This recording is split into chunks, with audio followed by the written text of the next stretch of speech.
자, 오늘은 그리스도의 재림에 대해서 두 번째 시간 지상 재림에 대해서 살펴보도록 하겠습니다. 지난 시간에는 이 도표 기억나죠? 이 도표는 여러분들이 항상 머릿속에 꽉 집어넣고 있어야 됩니다. 지난 시간에는 재림의 두 국면 중에서 첫 번째 단계인 휴거를 중심으로 설명을 자세히 드렸었고요.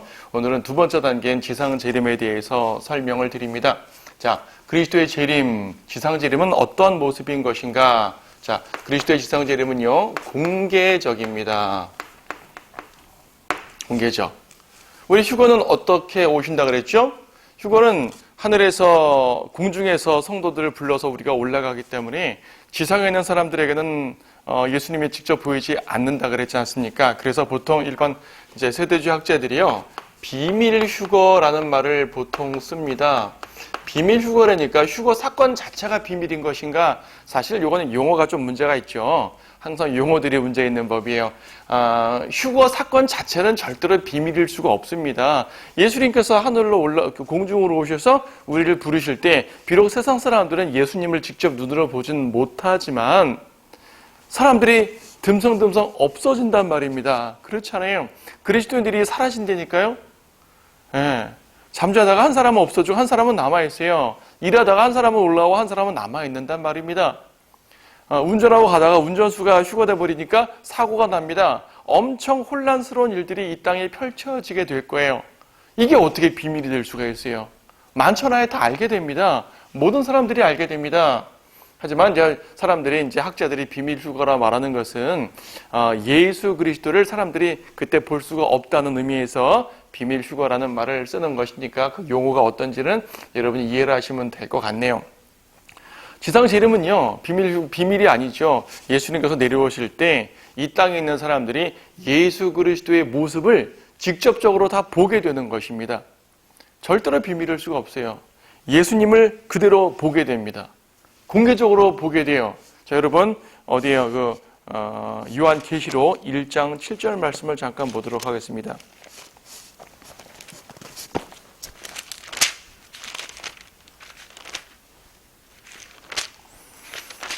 계시록 1장 7절에 보면 이렇게 되어 있죠. 보라, 그가 구름들과 함께 오시리니 모든 눈이 그를 볼 것이며 그를 찌른 자들도 볼 것이요 또한 땅의 모든 족속이 그로 인하여 애곡하리라. 그대로 되리로다. 아멘. 그랬습니다. 구름들과 함께 오신다 그랬어요. 모든 눈이, 즉 모든 눈이 그를 본다고 말해요. 자, 모든 눈이 그분을 봅니다. 심지어 그를 찌른 자들도 본다 그랬으니까 믿지 않는 자들에게도 나타나는 모습이 바로 이제 공개적인 재림이에요. 여기 특이한 표현이 하나 있죠. 구름들과 함께 오시리니, 아마 구름 타고 오신다고 말해도 되는데 구름 타고 오신다고 표현해도 돼요. 근데 구름들이라고 표현한 것이 좀 특이하지 않습니까? 자, 이것이 약간 상징적인 표현인데요. 여러분 히브리서 12장 말씀 보셔요. 12장 1절 말씀 보면 이런 표현이 있습니다. 그러므로 이처럼 많은 구름 같은 증인들이 또한 우리를 둘러싸고 있으니, 하나님께 올라간 성도들, 하늘로 올라간 성도들을, 구원받은 성도들을 구름 같은 증인이라는 특별한 표현을 쓰고 있어요. 자, 예수님이 구름 타고 오신다고 말할 때, 옛날에 이제 전설에서 신선들이 구름 타고 논있는 그러한 개념으로 구름 탄다는 말은 아닐 거예요. 우리가 볼 때 정말 구름 타고 오는 것처럼 보이겠지만은 그것은요, 주님께서 히브리서에서 본 것처럼 구름같이 수많은 성도들과 함께 온다는 의미가 포함되어 있습니다. 그래서요, 재림은요, 성도들과 함께 옵니다.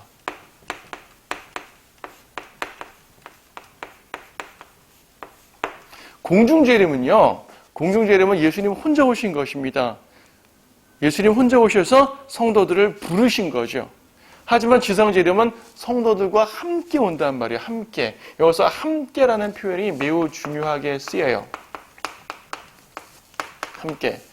함께 오신다는 얘기는 그들이 올라갔으니까 함께 오는 거 아니겠어요? 그들이 올라가지 않고 땅속에 있는데 어떻게 같이 내려오겠습니까? 그들이 올라가기 때문에 내려오게 되는 겁니다. 그래서 올라가는 과정에 필요한 것이, 그것이 바로 휴거란 얘기죠. 우리가 지난 시간에 데살로니가 전서 4장 말씀을 봤는데 다시 한번 봐야 되겠어요. 데살로니가 전서 4장 14절 말씀 보시게 되면 예수께서 죽었다가 다시 살아나신 것을 우리가 믿는다면 그와 같이 하나님께서는 예수 안에서 잠든 자들도 그와 함께 데리고 오시리라. 아니, 잠든 자들, 죽은 자들 말하는 거 아니겠어요? 예수님 안에서 죽은 자들을 예수님이 데려오신대요. 잠든 자들을 잠자는 상태로 데려오신다는 말이 아닐 거 아니겠어요? 그들을 한번 불러들였기 때문에 데려온다는 말이죠. 그러니까 14절 말씀은 지금 우리가 읽었던 데살로니가 전서 4장 14절 말씀은 지상재림을 말하는 거예요. 지상재림.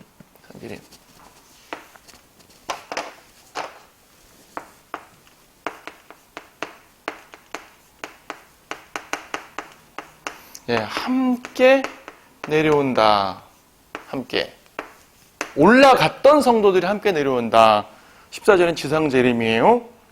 그래서 지상재림을 설명하다 보니 좀 더 자세한 설명이 필요해요. 과정이 필요해요. 16절. 주께서 호령과 천사장의 음성과 우리가 지난번 읽었던 구절이죠. 하나님의 나팔소리와 함께 하늘로부터 친히 내려오시리니 그러면 그리스도 안에서 죽은 자들이 먼저 일어나고 그리고 나서 살아남아있는 우리도 공중에서 주와 만나기 위하여 주님께로 끌려 올라간다고 말합니다. 구름 속으로 끌려 올라간다고 말합니다. 그러므로 이것은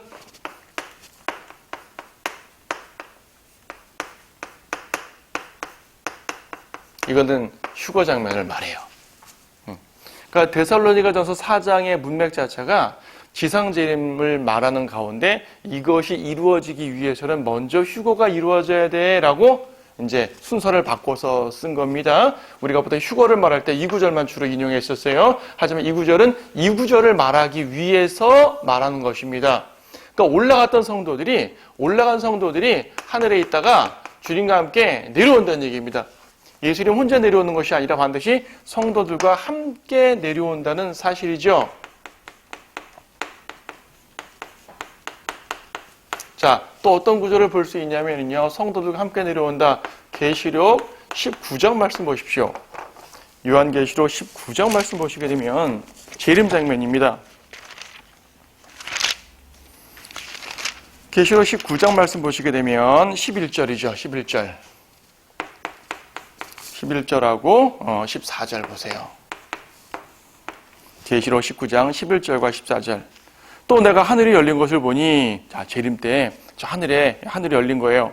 흰 말이 보이더라. 예수님 탄 말이죠. 그 위에 앉으신 분은 신실과 진실이라 불리며 의로워 심판하고 싸우시더라.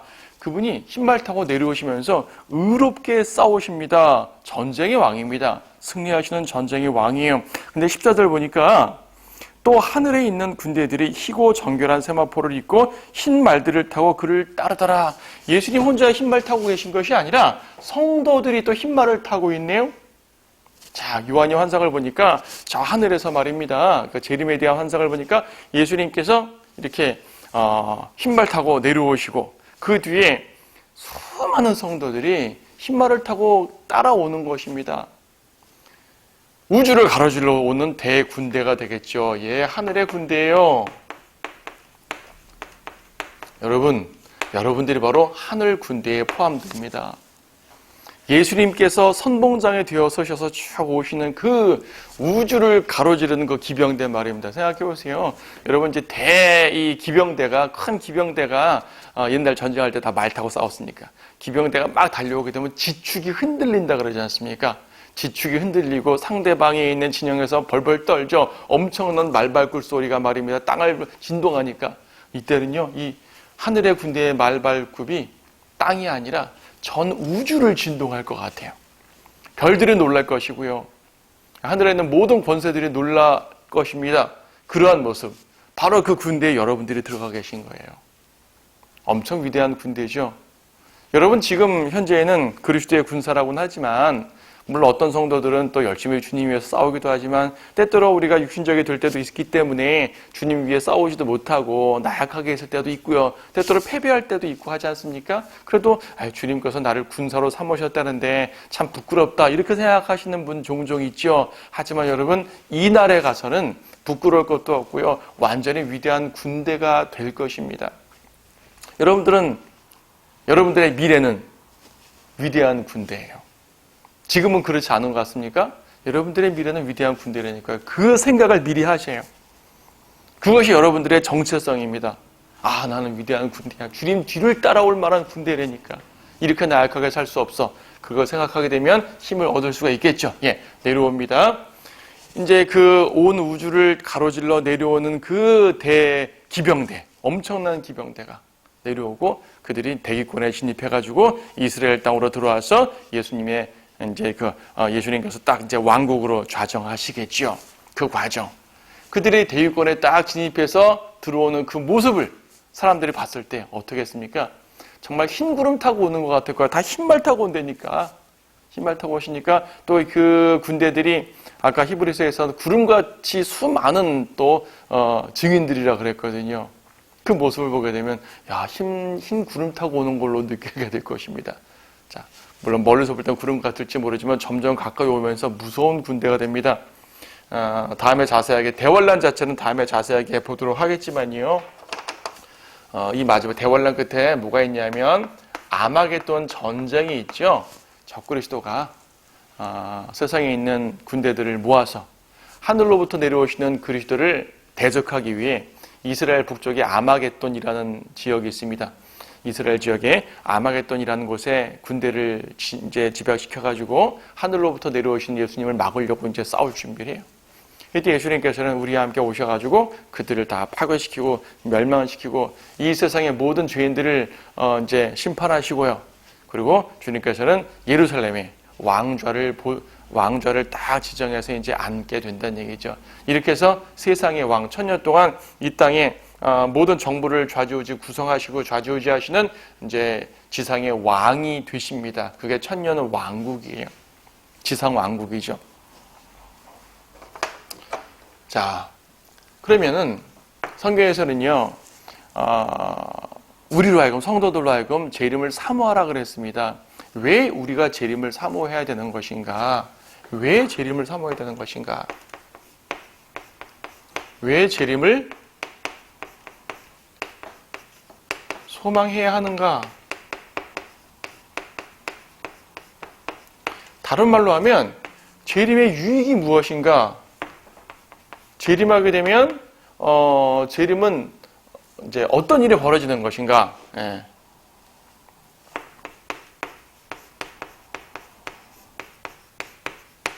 재림하게 되면 세상은 어떻게 변하는 것인가? 그 말이에요. 자, 이 부분 좀 더 자세하게 보도록 하겠습니다. 재림하게 되면요, 평화가 옵니다. 여러분, 평화만큼 세상이 추구하는 것이 없죠. 오늘날 세상은 무엇을 추구합니까? 평화로운 세상을 추구하잖아요. 그러니까 전쟁하지 말자 막 그럽니다. 하지만 전쟁을 안 합니까? 더 하지 않습니까? 겉으로는 싸우는 게 싫으니까 평화를 원해서 평화 조약도 만들고 국제적으로 뭐 이것저것 많이 하지만 실제로 그들 마음속에는 싸움이 가득 찬 거예요. 왜냐하면 그들은 육신적인 사람들이고 죄인들이기 때문에 항상 자기들의 유익을 위해서 싸우려고 하죠. 전쟁하려고 합니다. 그런데요, 말로만 평화하죠. 주님께서 오시게 되면 이 땅에 평화가 옵니다. 이 땅에 평화가요. 전쟁이 그칩니다. 여러분, 이사야 2장 말씀 보시게 되면 이사야 2장 2절, 마지막 날들에 주의 전의 산이 산들의 정상에 세워질 것이요 작은 산들 위에 높아지리니 마지막 날들이라 그랬어요. 모든 민족들이 그곳으로 몰려들 것이요 주의 전의 산이, 주의 전 성전에 있는 산이, 성전 산이 높아진다고 말합니다. 예루살렘이 높아지는 것을 말하는 것이에요. 모든 민족들이 그곳으로 몰려듭니다. 예수님께서는 예루살렘에 그분의 보좌를 좌정하실 것입니다. 모든 민족들이 그곳으로 몰려들 것입니다. 3절, 많은 백성이 가며 말하기를 너희는 오라 우리가 주의 산에 야곱의 하나님의 전에 올라가자. 그리야만 그가 그의 길을 우리에게 가르치실 것이며 우리는 그의 길을 행하리니 이는 율법이 시온에서 나오며 주의 말씀은 예루살렘으로부터 나올 것임이라. 주의 말씀은 예루살렘으로부터 나온대요. 많은 사람들이 주의 말씀을 들으러 예루살렘으로 오게 될 것이죠. 4절, 그가 모든 민족들 가운데서 심판하시리니. 주님은 재림하시면요, 이 세상의 민족들을 심판하실 것입니다. 많은 백성을 책망하시리니 그들이 자기 칼들을 두들겨서 보습을 만들며 자기 창들을 두들겨서 낫을 만들 것이요 민족이 민족을 대적하여 칼을 들어올리지 아니할 것이며 그들이 더 이상 전쟁을 배우지 아니하리라. 민족끼리 전쟁을 하지 않는답니다. 전쟁 금지. 이사야서 2장 4절 6절이죠.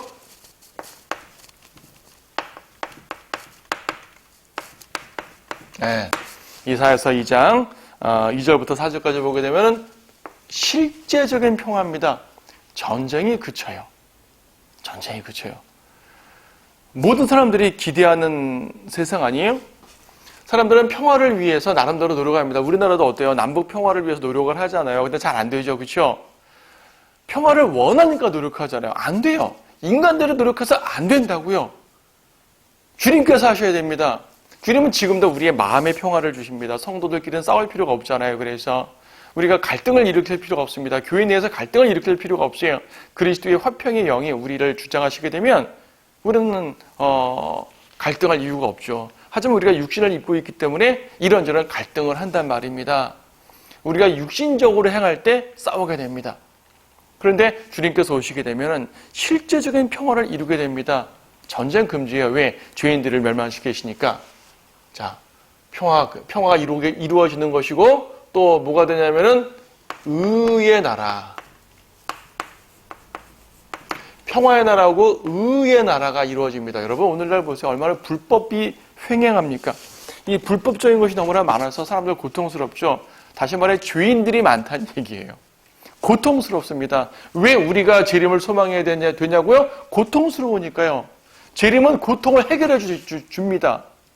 예수 그리스도의 재림은요, 우리에게 실제적인 교리예요. 그래서 제가 지난 시간에 말씀드렸죠. 재림이라는 것은 어떤 신학 이론이기 이전에 우리의 신앙 자세여야 된다고 말씀드렸었습니다. 재림은 우리에게 실제적 유익을 가져옵니다. 실제적 유익을 가져와요. 실제적 유익이 뭔지를 보는 겁니다. 여러분 이사야서 9장 말씀 보시게 되면 11장 말씀 보시게 되면 1절 이새의 줄기에서 한 싹이 나며 그의 뿌리들에서 한 가지가 자랄 것이라. 예수 그리스도에 대한 예언입니다. 예수님에 대한 예언인데 쭉 넘어가서 4절 가난한 자를 의로 판단하며 세상의 온유한 자를 위해서는 정직으로 책망하시리라. 또 그는 그의 입의 막대기로 세상을 치고 자기 입술의 호흡으로 악한 자를 죽일 것이라. 악인들을 심판하신다는 말씀이죠. 5절 의가 그의 허리띠가 되며 신실함이 그의 옆구리에 띠가 될 것이라. 의가 허리띠가 되고 신실함이 옆구리에 띠가 된대요. 무슨 말이에요? 의와 신실함으로써 이제 다스리신다는 얘기죠. 의로운 세상이 된다는 얘기예요. 의로운 왕이란 얘기죠. 여러분 이 세상의 왕들 의로운 왕 있습니까? 글쎄요. 역사적으로 간혹 한둘 있는지 모르지만 실제적으로 의로운 왕들이 거의 없죠. 왕이 좀 의로운 정책을 취하려고 해도 여러 가지 인간들의 욕심 때문에 의로운 정책이 취해질 수가 없습니다. 세상은 의롭지 않아요. 세상은 악합니다. 그런데 예수님께서 의의 왕, 평화의 왕이시잖아요. 그래서 주님께서 이루실 왕국은 의와 화평의 왕국입니다. 예수님은 의와 화평의 왕이 되실 것이에요.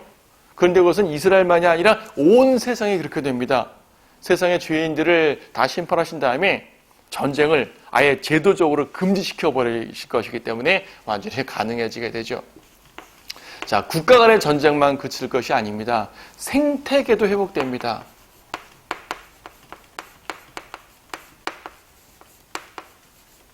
지금 우리가 이사야서 11장 읽었는데 그 밑에 보게 되면 6절 또한 이리가 어린 양과 함께 거하며 표범이 새끼 염소와 함께 누울 것이요 송아지와 어린 사자와 살찐 짐승이 함께하며 어린아이가 그들을 이끌리라. 암소와 곰이 함께 먹으며 그것들의 새끼들이 함께 누울 것이요 사자가 소처럼 짚을 먹으리라. 또 젖먹는 아이가 독사의 구멍에서 장난하며 젖된 아이가 독사의 굴에 손을 넣으리라.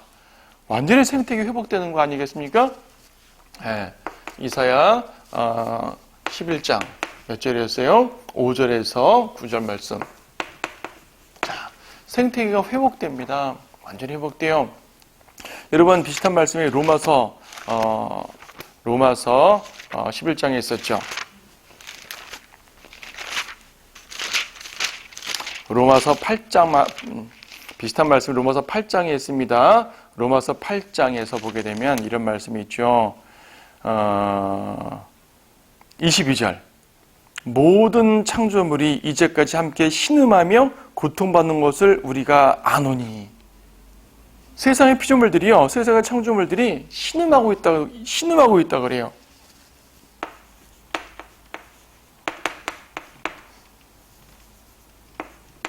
여러분, 제가 구절 적어 드리는 구절들을요, 여러분들이 잘 숙지해 놓으셔야 됩니다.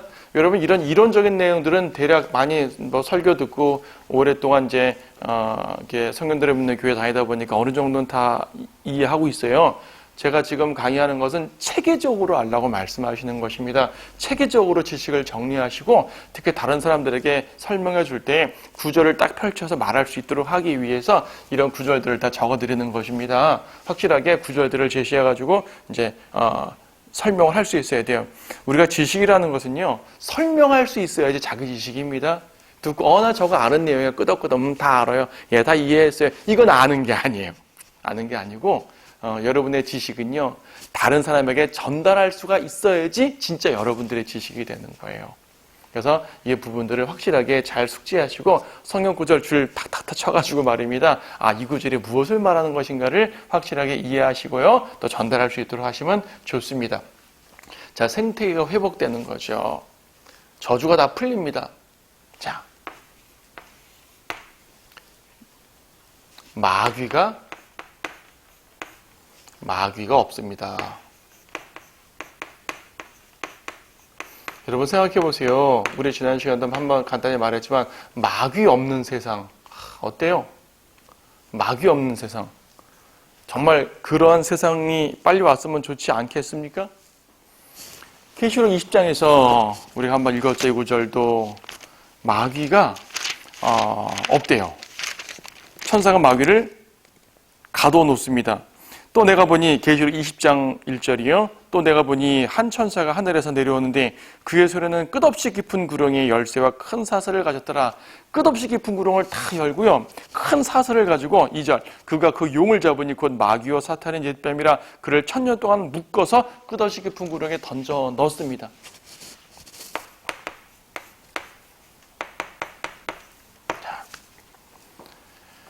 무천년주의자들은, 우리가 지지난 시간에 말씀드렸죠. 무천년주의자들은 지금이 천년왕국이랍니다. 지금이 곧 왕국이래요. 현재가 영적 왕국이라고 말하죠. 실제적인 천년왕국은 존재하지 않고 영적 왕국은 지금이 왕국이다. 근데 이 천년이라는 기간은 사탄이 없는 천년입니다. 사탄을 끝없이 깊은 구렁에 가둬버린 천년입니다. 지금의 천년왕국이라면 사탄이 없어야 돼요. 근데 여러분, 사탄이 없습니까?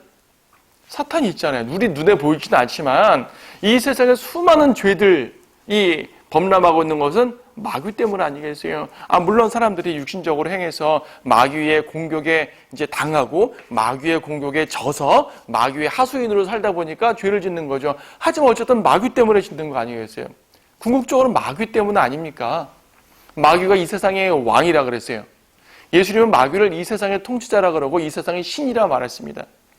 마귀가 없으면요, 이 세상 신이 없어지는 거예요. 마귀가 없으면요, 이 세상 통치자가 없어지는 겁니다. 이 세상을 악하게 통치했던 자들이 통치했던 그 근원이 없어지니까 세상이 악하게 통치될 이유가 없는 거죠. 이 세상 신이 마귀인데 마귀가 없는 세상이 되니까 이 세상에 마귀들의 종교는 없어집니다. 마귀들의 문화는 없어집니다. 그렇죠? 마귀적인 종교가 아니야. 하나님을 거절하는 종교니까 마귀적인 종교고, 세상 악한 문화들, 대중문화들 보게 되면 얼마나 마귀적입니까? 마귀가 없다니까요. 그런 거 없어질 것입니다. 그렇죠. 그러니까 마귀가 없어지니까 세상은 얼마나 살기 좋은 세상이 될까요? 그렇죠. 마지막으로 세상 자체에 대한 모습이고요. 우리 그리스도인들에게 좀 더 특화된 건 뭐냐면은, 우리는요, 우리가 휴거 때 설명드렸지만은 몸에 구속을 입습니다. 몸의 구속. 이게 바로 부활입니다. 설명드린 내용이지만요. 여러분 로마서 아까 읽었던 8장 말씀에서 다시 보게 되면